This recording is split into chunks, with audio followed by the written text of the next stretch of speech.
I want to remind you again about the risk.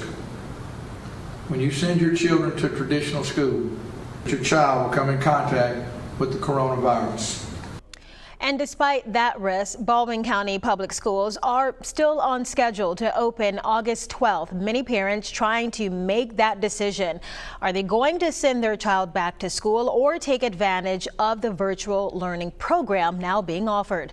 Our Baldwin County reporter Hal Sherrick is breaking down the new school policies because of this COVID-19 pandemic. Joining me now from the school board office in Loxley.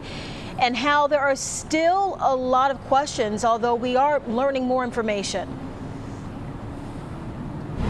Lenise, sure, and that's to be expected. Baldwin County not alone in these challenges, and we'll just have to face the unknowns as they come up. School officials opening classes this fall and working under the assumption that COVID-19 will be present on campus. Now, fortunately, the system has been able to invest more than $6 million in its virtual learning school program, so that will hopefully meet its needs there. Now, Superintendent Eddie Tyler said today that he sees the opening of schools as critical for the economic and psychological well-being of the county. There are many new safety and notification systems in place this school year, and they were outlined today. Parents will receive a daily report on the number of students tested in their child's school and how many positive cases.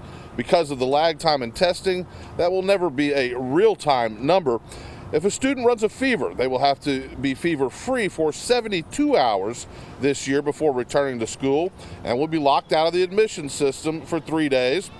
Before a student or teacher who tests positive for COVID can return to campus, they must either have a doctor's note, show a negative test result, or be symptom-free for 14 days. As to how contact tracing will be handled on campus, there's still no clear answer. We are constantly in touch with State Department of Education, state health officials. We're listening for things that come out of Montgomery. We're not going to try to jump out ahead of something and then have to back up. We're not going to create more work when we don't need to create that more work. We just wait on direction.